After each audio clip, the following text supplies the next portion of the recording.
to go. And we get spec all. Amazing! We get to spectate it. Alright. So, welcome Twitch chat. You guys are on a 3-minute delay, by the way. So what I'm saying right now, you're not going to hear for the next 3 minutes. We'll be getting started here in just a second. I am putting out the announcement for it, and then we'll be going. Where's the music at, Vipori? Yeah, no music today. All silent. We'll get some tunes ready in a minute. Some intermission, some stream starting soon. Ambient.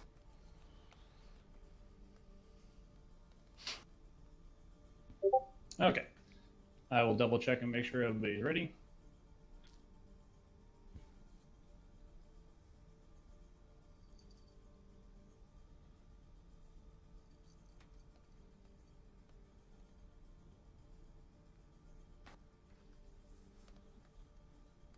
All right, we are good to go. We are ready.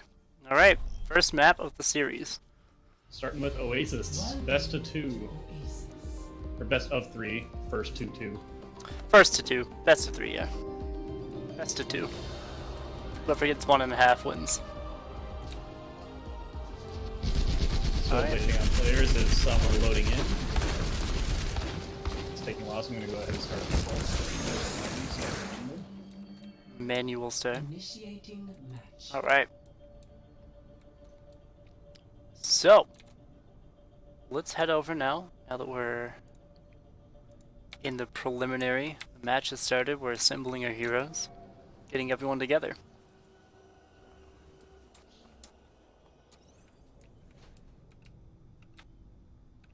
Aspect with a good lunch, have fries, I like it. A little bit of banter before the match starts. Always count on Solstice for some good banter.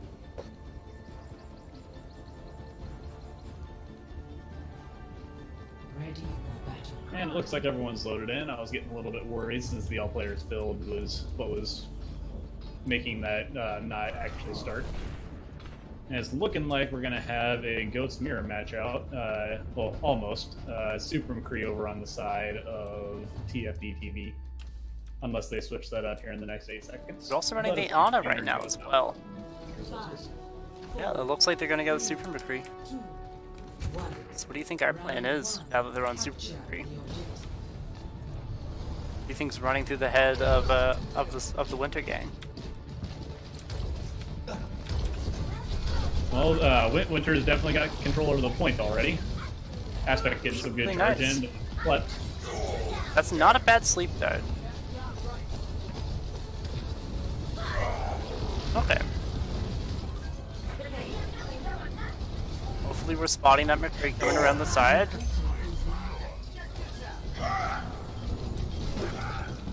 Big Pin actually coming out. A couple trades, but going the way of TFDtv right now. Alright, should be the regroup call. Let's see if we can ferry Aspect out. Keep that energy. Nope. Alright. That's fine. Looks like Silver and Crazy are gonna go all the way back to spawn. Good idea. That's what I like to see. All that hard work and scrims paying off. Time to raise my ATM. Game on.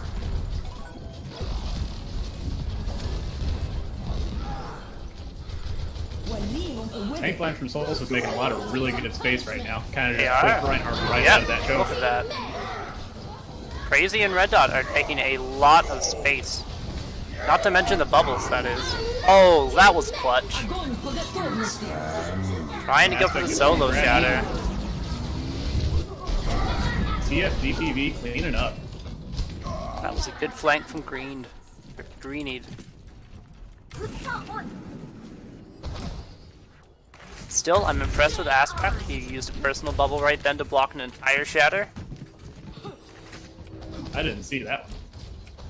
I think it was only going to hit him, but hey. 1 out of 1, that's an entire shatter. Solstice does have quite a few. Beat and engage. Popping the... A Oh, little late on the shatter bomb, but it looks like with that pen, a A little late, but I think Bomb Shadow was kind of the play we were hoping for there anyway. We just gotta finish this Rhine up before he gets his that. Still winnable. Totally winnable. We find the McCree behind Aspect. Aspect wins this 1v1, hands down.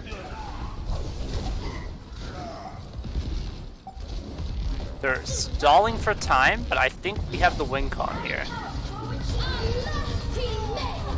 We're gonna charge the grab on the Diva body. Gonna touch though, yep. Here we go, here we go. As long as Frozen can keep on. Close. Yeah. It's looking like TFDtv is gonna take this one. I think they've got this point. Although Silver Star with the big pick on the Rhine, but I'm not sure it's going to be enough with people still coming back to spawn. as long as Aspect stays alive, we're not out of the story. Silver Star had a really good touch right there. I thought Crazy Cat wasn't going to make it back because of the bomb. And there's the Pull it off. That's fine. We stalled that out for a little bit longer than I anticipated. Yep, TFDtv showing a good Super McCree there. They are, yeah, absolutely. The tank line seems a little bit malleable. Crazy Cat and Red Otter are putting some good space in. They're moving around their tank line pretty well, but the support structure from the Ana, I think, is giving them plenty of sustain, and they're being able to prolong those fights until that McCree can get the pick. We had a hard time dealing damage. We had a hard time dealing any damage. Aspect got one grab off that fight. That's really atypical for him. Absolutely. Their Ana got two very good boosts. Yeah, we are seeing the switch over to dive for Winter Solstice, though. Okay. TFDtv I don't hate the idea of our dive. That Super McCree. They're gonna get mileage out of that comp. Why not? And TFDtv right now has the advantage on this engagement because they're getting the high ground with that brawl comp. So they're getting that high ground advantage despite not having the mobility. Let's see Well played by them. how Frozen does at getting picks. It's all going to be about Greed versus Frozen in the pick department. The objective is now And Red Dot actually Red comes Dot out with the helps out with first that. one. Yeah, okay. Here we go. That's a huge purple. Beautiful thing about them not having a diva. Oh, sorry, no, they do have a diva. It's looking like Winter Solstice is coming out on top, thanks to Frozen And I Blizzard think up we're in the going to get sky. a big stagger on this Ana if we can realize she's back behind us. Even better? Well, I guess just as good. We got a big stagger on Jing.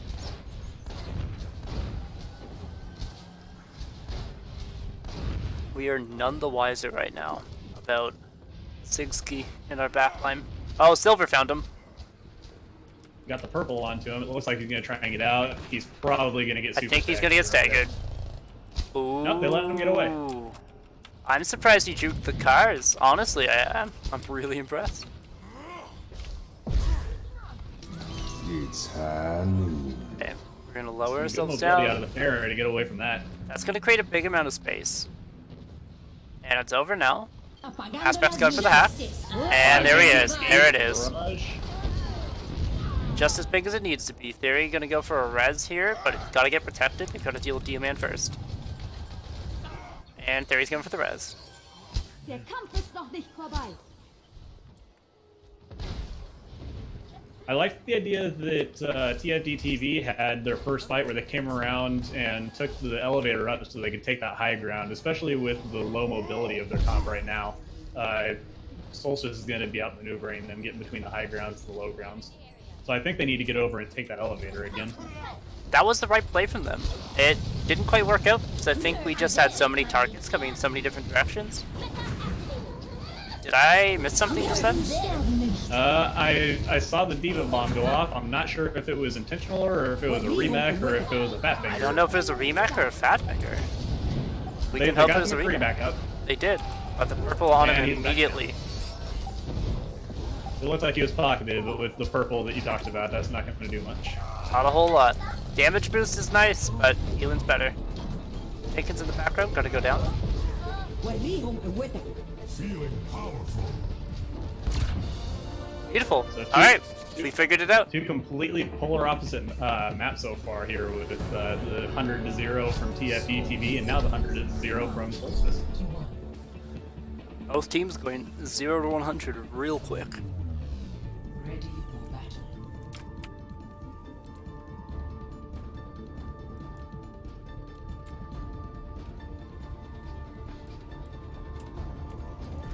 So what do you think we see out of the comps here for Garden, since this one is a little bit more up in the I air hope with- on our side we see the exact same thing. And it looks like on the enemy side, over on TFDtv, we're going to see Bunker. Looks like it, yeah. Not a bunker I'm with, familiar with, but the Reaper yeah, Soldier DPS lineup, that could do it. I've seen Soldier with it a lot, but I haven't seen Reaper with it. Maybe that's a sort of a counter dive sort of thing where they can't dive on the bunker. They might be without worried about going Crazy's to Reaper. Winston. It is a lot of damage in the front line. It may be an atypical bunker, but I think the thought process may work out well. Good. Now Solstice cannot get onto that bunker now with that Reaper in there, even if he doesn't have a whole lot of range. Aspect's just going to farm his EMP if he's smart. He's going to come up behind them, get a little bit of EMP, warp out, get a little bit of EMP. And early point control's big for us here. So that's where the rub with this bunker comp is that bunker comps do not have a lot of pushing power. They do and that's what not. you need on control maps. You need If big you can, pushing power. if you can get the flip and you have the first one, then it can be very good because you're defending. Logo Snail putting out a lot of work. Early ult from him, early ult from Crazy Cat, and that immortality field from Logo just now was clutch. That tack visor may pay off here. They should be able to get a defensive setup now. And Without that immortality field, that attack visor would not have happened. And Logo's already It's looking 50%. like they're gonna flip this. Yep, they're gonna flip it. 35% and 36% in. And so now here's where their bunker strategy pays off that I was talking about earlier. They Now now they have get control of the control. point. They don't need that pushing power, and they Exactly. can run it exactly how they want. Now they're hopefully gonna try and set up a reroll from D-Man. So I'd like to see us try and predict that and keep Red up close. We're in the staging process so far, so it doesn't really matter where Red Huts is. And, ooh, Justice reigns from above. this is still huge. Very good purple. Very good EMP, actually. You sure we're more than traded now? Trading in and out. Right now going the way of Yep. Solstice though. They need to clean up the fight quick though because it's still getting Get percentage greeny. from the side of Don't want to TFDtv. feed ult charge to greeny, honestly. Okay. We're in control. We've got a nano boost. We have to ask ourselves how we're going to use it. Solstice should hopefully be looking for a dry push here because TFDtv has just about every single ult coming up, and with only 41% on their side, Solstice can afford a little bit of time. So they need to reset this this ult economy.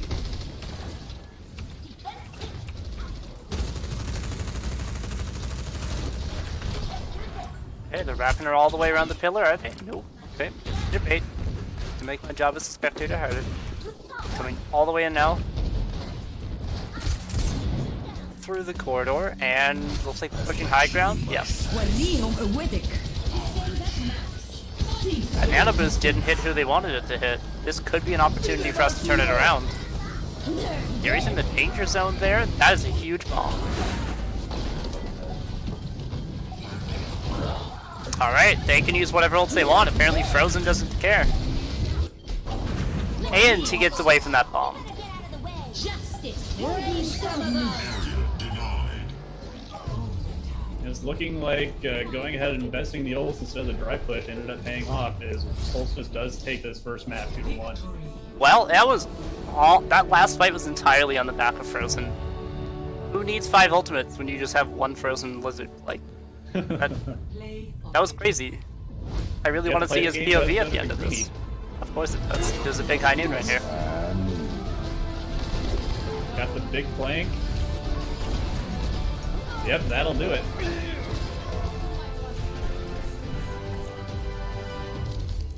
And we'll head back to the lobby. As far as I'm aware, the UGC rules we go in the map order no matter what, but I think they do I get think it to is map decide. order. So Paris will be up next, which is historically a weak map for Solstice. And with a quick GG, well played. And side chat again. Alright, what's up, Twitch chat? Ace Nelson, you're trying to donate? I wish we had a donate button set up. It will come in due time. In due time. I actually messaged him about that.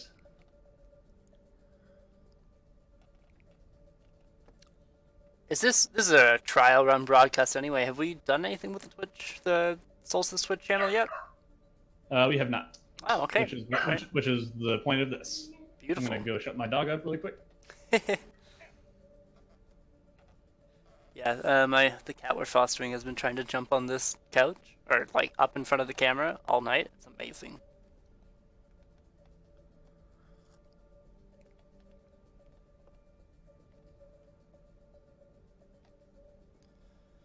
Okay, Paris, this is a big bunker map. Are you expecting bunker from the enemy team? Are you expecting it from us? I would expect it from us. Were I us? I do expect to see a bunker out of Solstice, and since TFDtv was running it on that last point of Oasis, I'd expect to see it out of them too, especially since Paris lends itself to a little bunker. It does lend itself really well to bunker. I know they really like this comp. I know both teams actually really like this comp. It's gonna be curious to see how we play against it as well. What we have in our bag of tricks to deal with it. Well, I suppose that's up to me. What we have in our bag of tricks. That's a coach thing.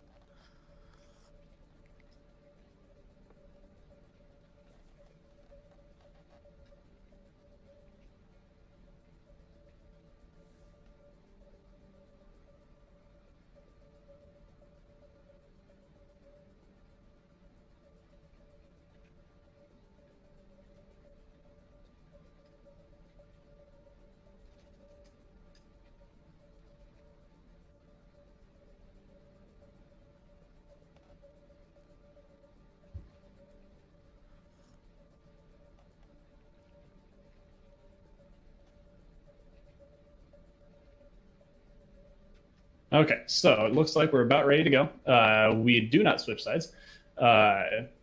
So we are just about ready to go. I'm going to make sure that we're all ready. Beautiful, beautiful. We've got some good little camaraderie between the teams here. There was I don't know if you have mass chat turned on, but there's a little bit of question on if we needed to be team locked or not. And someone on the other side had brought up that we were spec all, but we had cleared it with Logo Snail ahead of time. And so in discussing if we needed to switch it to team spec or leave it as spec all, D-Man and Logo Snail, the leaders of TFDtv, have decided already that we are to be trusted, and especially because we're in OCC with them. They were talking about, oh, you guys are OCC, good. We trust you. Yeah. So we got some good camaraderie going on between the teams right now. Trustable. Unfortunately, I don't think we're in the same division to start OCC next season. Okay. And so we're not going to see them in the first group in the first stage. OCC is running in stages, stage 1, 2, 3, 4, just like Overwatch League. However, the difference is actually something that I've been wanting to see out of a league for a long time now. They're doing promotion and relegation systems just like they do over in European soccer or European football. Okay. So if you're in a lower league, you can make your way up. Yep, the top three of each division go up a division after the stage, and the bottom three of each division go down a division after each stage. I like relegations, honestly. I love it. It'll keep it competitive. It's something I would love to see from what do you call it? Contenders, actually. A relegation system. Yeah. That would be fantastic. That'd be a huge addition to the ecosystem. Definitely something that they should look into. It keeps everything very competitive, and especially towards the end of the season when teams are going 0-40 like Shanghai did last year. Shanghai, maybe they were pushing to try and get their first win, but teams that are in that like that 5-35 area, they don't have anything to play for. But with relegation systems, all of a sudden you do. Yeah, absolutely. So we may not run into TFDtv in the first stage because we're not in the same division as them, but we may run into them in the future. All right, match has started. We've got the stream back up. We're off at intermission. We're gonna see how the enemy team takes us. We're running what I like to see from our bunker here. I know Aspect has some doubts about his own Ashe play, but I'm super impressed by it. and it's already paying off. Early pick on Logo is going to send them back to their spawn. Or at least keep them in the choke point. Which honestly, if they hang out in the choke point long enough, we get a little bit extra poke damage in. I'll take it. They do get the hack in on Bastion though. So now they have an opportunity to push, but they're taking it kind of slow, and there's the rotation right there that they needed. That's the rotation they needed. It opened the door for them to get in. That was what that hack did. I don't think they're going to make any push off of it. Hopefully we're going to react quick enough here, and we're going to flip around. Their rotation, they are now the defending team, while we're now the attacking team. Or almost, if they can make the push onto the point. Don't love Frozen's positioning here. There's the hack from Greenie, but Greenie gets caught on a wall. Oof.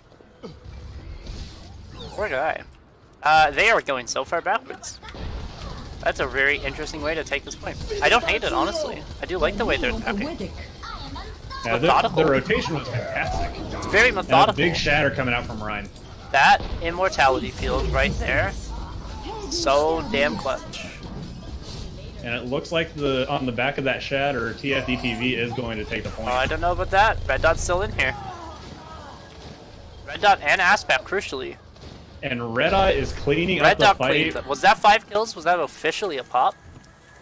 I believe it was. I didn't quite count, but it looked like it. Red Eye being pocketed by Theory Tropic, and Aspect putting some pressure from behind. We had to use some clutch that did ults. win the fight. We had to use our Valkyrie there, and we used our Bongo as well. Will we get set up in time? They may just push Crazy Cat on the Orisa here right now. Frozen's a little bit out of position, and we took the purple just to prove it, and that's a huge bomb. That's enough for them to take the point here. Nothing else to do. It did force out the EMP bomb, though. It's true. So that was ults, but they had to commit. Now that the fight is pretty much over here, the rotation they did on their first push through, I actually really liked. They just stayed in that room with the Mega Health Pack a little long for my liking. The big advantage there is that Solstice was defending, but then if they would have finished their rotation and ended up on the point, Solstice now has to attack, and they don't have that pushing power that we talked about because of being on the bunker. Because they're bunker, yeah. So they had a great idea, they just finished the rotation a little bit slow. Their execution was slow. It was probably just a little bit delayed, a little bit too methodical, but yeah, I agree. I think the strategy was really, really sound. And that bomb could be massive. That bomb was massive. Good pin from Crazy. That was well communicated. That's the cleanup we needed. Let's reset back to the second point.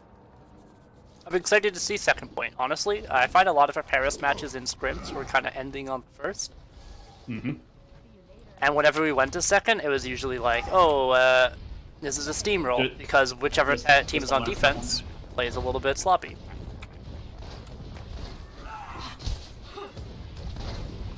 I gotta give props to TFDtv though. We don't very often lose that first point on Paris. Oh, like I said, most of the time it's both sides ending it on first. This actually puts them in a good position against us. We are arguably just less practiced on the second point. Big ults coming out of them, but a big purple coming from us too. So the good thing about Brigade's rally is even if Reinhardt is purpled there, he's still getting armor.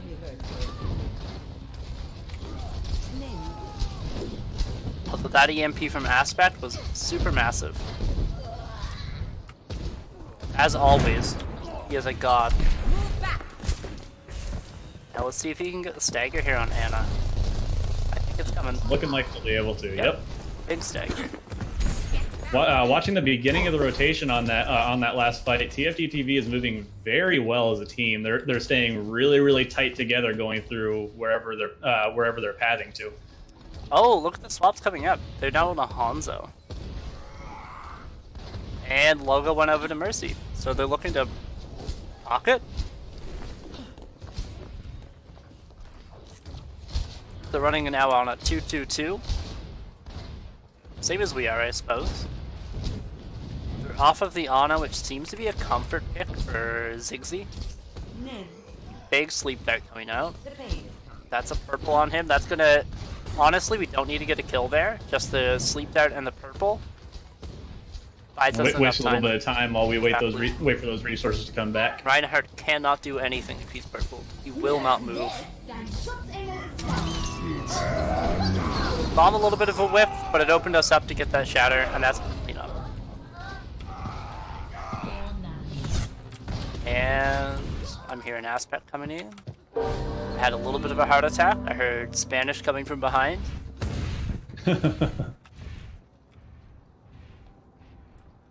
I didn't have my camera on their diva that time, but it would be interesting to see what happened there. If it was another early diva bomb, or if she was forced out of it to remech. Forced to remap. That happened. That happened pre-fight again. That's twice now that I've noticed it, and both times I wasn't paying enough attention to Jenkins. Next time they've got a bomb coming up, I may set my camera up on them, see if Solstice is pressuring out that diva bomb. See if it's something we're doing. So they're moving very well together again, but Aspect is in behind them, may get a pick off onto the Mercy or the Zen. And Red Dot here on the Zarya. He has his Graviton. I think we... Yeah, it looks like Frozen's gonna set it up. But a great defense matrix and micro missiles there. Yeah, Not that was gonna take out massive. Frozen Lizard. Hopefully we can still get Pips there through the purple. That was a clutch EMP. That denied the res. We were gonna let that go otherwise. Now there's nothing green It looks to like stay that's going to alive. clean up the fight. That cost so many ults from them, they did not want to use just then. That was their Transcendence, that was their Valkyrie, they needed those for this last fight. It is all gonna... Oh, and Ziggsy switches up. They're back on the Ana. They're gonna look for a really clutch anti-nade. That's gonna be what sets them up here. We don't have a diva to eat it.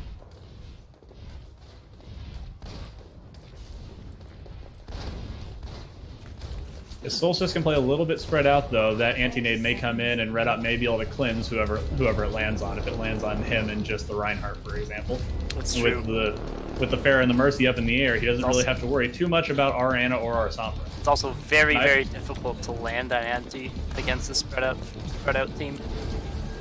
Now, their best bet may be antiing both Crazy Cat and Red Up, both who would quickly be cleansed by those Zarya bubbles.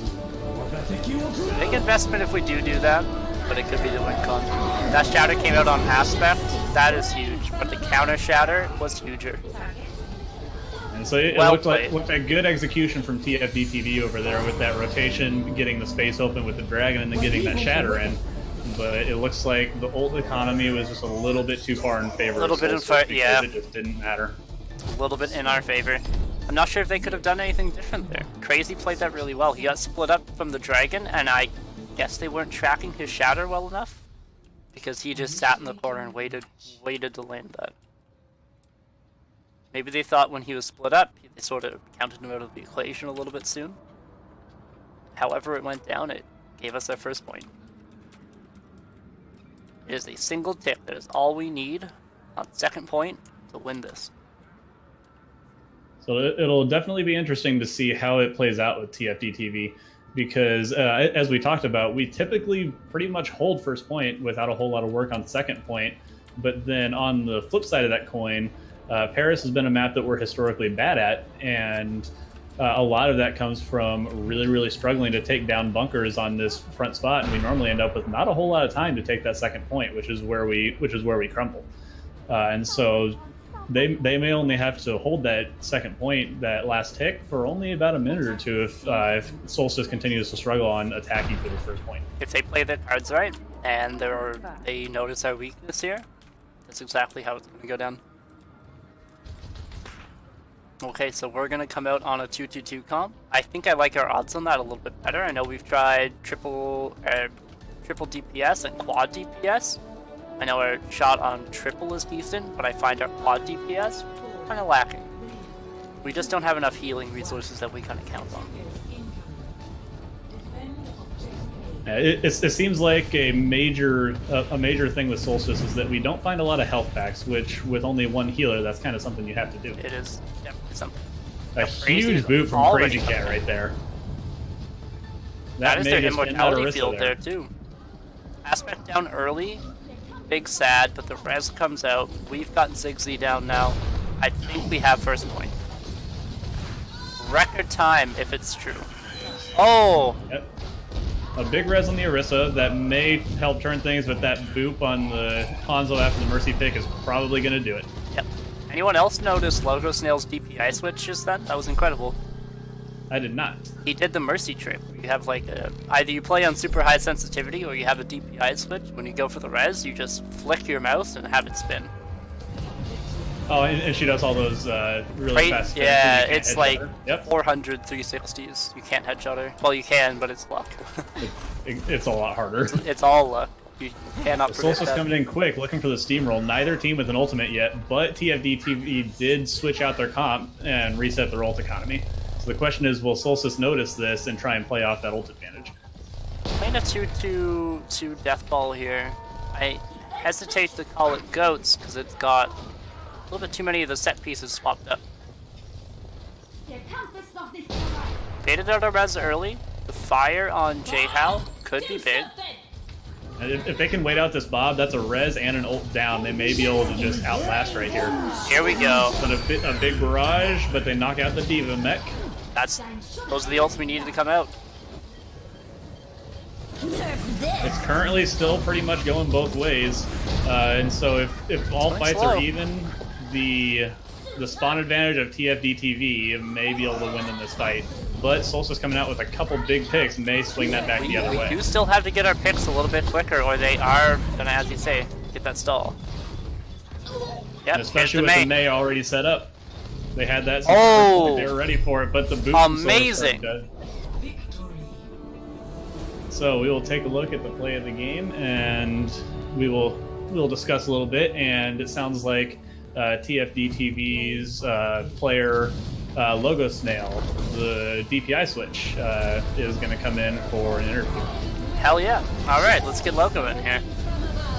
That was brutal. That was savage. What a play. All right. We'll go ahead and send it back to the lobby. Let's head back. And to I our will let lobby him here on know stream we're as well. I'll let him know we are ready for him. He said that he's going to stick around and coach his team for just a second afterwards. So we'll talk about the game and our impressions of it for just a little bit while we wait on him. I think we're coming along. I think the hours we spent in scrims on Paris in particular have been coming through. We've struggled with Paris since it was released, but it looks like that 2-2-2 comp we ran got us a lot of ground. I mean, that was one of the fastest that we've taken that point. It wasn't clean either. We had Aspect go down really early. We had to use our res really early. I think we mistimed a few things, like our first engage when Crazy rolled through. It was pretty good. He got, I believe he knocked Ziggsy down off the high ground. But it was, like, the timing could have been better still. But either way, we came out on top. I think that it was very well thought on both sides. Yeah, I agree. TFDtv, despite not taking a map, it certainly didn't always look like it was entirely one-sided.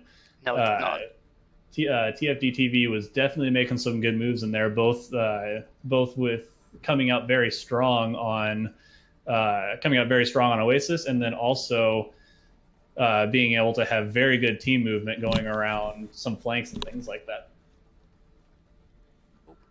That first submap of Oasis, I thought we were in for something.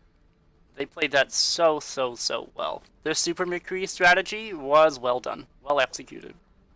It'd be interesting to see how the rest of the maps would have gone if they would have stuck with that.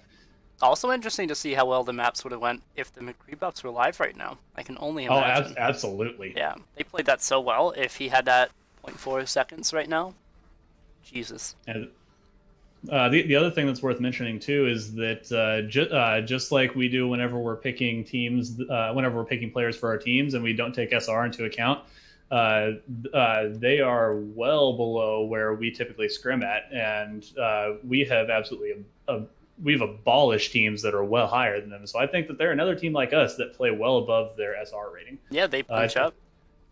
I think on UGC, I'll double check this right now. They're either 2.8 or 2.9. I believe it was 2.8 the last time I checked on them. Yep, 2.8K right now, but definitely seemed like they were playing well above that with how well they were playing that Super McCree and how well they were moving with the team. Honestly, they it's very clear that they put a lot of effort into their teamwork. It pays off too. Like their rotations are crisp. We have something to learn from their rotations.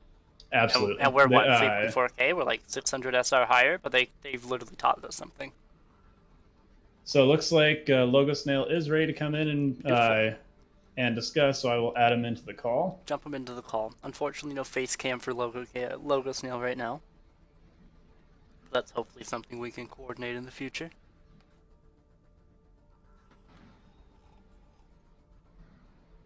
Howdy. Okay. Howdy. Looks like we've got him in. So very good games from you guys, Logo Snail. That was a fantastic match. I think that the score was not necessarily representative of how well you guys played. The Super McCree comp that you guys ran on that first Oasis map was very, very convincing, and a lot of the rotations and game plans that you had set out definitely put up a lot more of a fight than a 2-0 score would represent. What do you think? How'd that go on your guys' side despite the score? It pretty much went exactly how I expected it to go. I was fully expecting to lose this match because A, we don't have our main shot caller, and B, you have the skill advantage over us. There is that SR gap, but I think you guys punch up really well as well. Yeah, there definitely is an SR gap there. I think we're listed as about 3.3. You guys are listed as 2.8. But one thing that I was talking about with Finnan in here a second ago is that we're a team that doesn't really base on SR a lot. And in fact, we typically scrim higher than our SR actually represents because of the fact that we've been a team for so long with the synergy that we have. And from your match history being in UGC since season 7, even before we were, and how well you guys moved, we've played against 3.3 and 3.5K teams that we just absolutely blew out of the water, and you guys put up more of a fight than they did. So I think you're definitely another team that punches up and plays well above their SR level. Is that something that you guys really pay attention to? Do you often punch up like that? Mostly, yeah. We usually punch about 3.3. Yeah, that sounds about right. Yeah, it definitely shows. There was some very, very good stuff going on. So, what are some of your takeaways from this match? Things that either team can work on, or either teams do well. I'm sorry, my phone's being dumb. No worries. Definitely on my team's part, our communication, mostly because I could hear it, and our it's not great. For sure. Comms or something. Yeah, it's a yell fest, and since we don't have our main shot caller, I was the main shot caller, and I don't yell. Yeah, so sort of a controlled chaos kind of thing. Yeah, but we somehow thrive in chaos, so. It's good to have that energy level. It's something, honestly, that I come from a background studying like sociolinguistics in competitive environments. So it's something that teams really do thrive on, is having that energy level in your calls. Yeah. And then being able to bring that big energy is huge. Like that's a quality I honestly look for in a main shot caller, is how much energy can they bring when they absolutely need to bring it. And on the flip side, are they leveling their energy correctly? Like, is there, there's a Sombra somewhere in our backline, watch out for her in a second call, the same volume as her Zarya call? Because you want to have, levels of threat as well. Yeah. Yeah, so energy in the comms is definitely very good. So you guys definitely got off to a hot start with the season, going 2-0. Now down to 2-1, still putting you quick math in my head right now. I think that puts you in the top 2/5 of teams. So top about 40%. So that's still pretty good. What are your plans for the rest of the season? Do you have any goals, any specific teams that you want to take down, any matches you're looking forward to? Give us kind of a glimpse into your future. I mean, I personally have a vendetta against Adeptly and Eptley, so that's what we make. What's the history there with Adeptly and Eptley? It's just they rolled us violently and they weren't very nice about it. Ooh, that's no good. You gotta come back. I definitely prefer the camaraderie against teams where the matches are fun because you know the other team. Oh yeah. Rather than teams that are not very nice about how things go down. That's a good way to get blacklisted for scrims. That's a good way to get your name and reputation kind of shattered. So hopefully we don't give off any of those vibes, and you guys certainly don't. You've been one of our better opponents so far, both with how well you guys played despite an SR difference, and also with how everything was received and how everything was going in the pregame. So props to you guys. Thank you very much. So, Finneran, do you have anything else? I really love the way you guys rotated, honestly. Yeah, absolutely. You say you guys have been part of UGC since Season 7? We've been part of UGC. TFD as a brand has been part of UGC for about 6 years. Yeah, okay. So wow. you wait 6 years. So you guys were playing in TF2 back then, huh? Yeah. Oh, nice. How was that? Yeah. It was not as fun as Overwatch. Honestly, I used to I dabbled a little bit in competitive TF2 back in the day because I just loved that game to death. Yeah, TF2 was very fun, Hmm. but the competitive scene isn't as established. No, it wasn't. Never kind of was. Yeah, because UGC was pretty much the main thing. Yep. So, with how long the team has been in UGC, both overall and with Overwatch, I'm looking at your roster, and almost all of your players have been on your team since April of last year, so a little over a year now. Has most of your core been around that long, or have you made a lot of switches in and out? We've made a whole bunch of switches. There are still a decent amount of people that are on the original TF2 team, like D-Man, myself, and BioWizard. We're all part of the original TF2 team. Oh, cool. So you do have quite a bit of history going back then, which that probably accounts for why you guys work so well as a team together and why you play so well above your SR. Absolutely. Also, Your teamwork really honestly blew me out of the water. I was really impressed with just how coordinated your rotations were, how strict you were with them. Because that's something that I don't see in 3.7K teams. Just that level level of commitment to a rotation. I'm definitely excited to see what you guys do with the rest of the season. I'm going to have my eye on you watching that record. Hopefully, just continue climbing and going up. You guys are an OCC, is it? Yes, D-Man is actually helping setting up the whole thing. So, excellent. Because he's an IT guy, so all that stuff goes over my head. So, yeah. I think for OCC we're starting in different divisions. I believe so. So we're in the championship division. You're in OCC 1, right? Yes, we're in OCC 1. Yeah, so you are one division below us, but from what we saw today, I would not be shocked at all to see you guys in the top 3 teams that get promoted into championship in stage 2. If you can keep on playing and even get better between now and the end of stage 1, I would completely expect you to be up in the championship division next stage. I'll see you there then. Yeah, exactly. Hopefully, rematch. Well, honestly, hopefully you end up in championship and we end up in premier, because I want that promotion too. Yeah. Of course. But outside of that, hopefully we do get some sort of rematch there, because I really don't want us to get relegated. Oh yeah. So absolutely. I think that's probably about all the time we have for today. So thank you for joining us on this little off the top of the head interview. We actually just came up with that like 30 minutes before the match started. So it's good that you were able to jump in and do that, and also have good attitudes despite a 2-0. I know some teams, despite, like I said, you guys played very, very well despite the score. The score does not represent your gameplay at all. But I know some teams would even just straight up cancel something like this after a score like that. So I'm glad that you guys have good attitudes and can recognize stuff like that. Well, before you go, is there anything you wanted to plug, shout out before you left? Nothing to plug or shout out, but can I just say,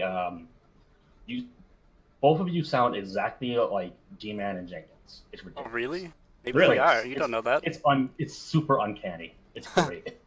Well, maybe we're actually just wait. Which one are we? Agents. Oh man. Am I D-Man? Impressive. No. Oh damn. You are Jenkins. Jenkins? That's fine. Get some good bombs. I get to be the guy that has the Pitbull Family Guy logo. In Discord, when we were yelling at cool D-Man in Discord, when we were yelling at D-Man for being maybe all change our icons to that. Beautiful. Okay, so I think that's going to wrap it up. Logo Snail, thank you for joining us, and congrats on the very well played game. And that's going to just about do it for us. All right. Best of wishes to you all. Sayonara. Yep, best of luck through the rest of the season.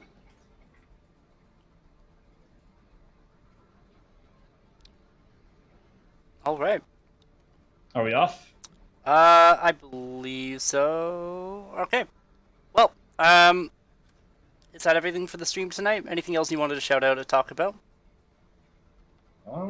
I personally don't, but I can ask my team if they want me to talk about anything, except half of them are offline. So.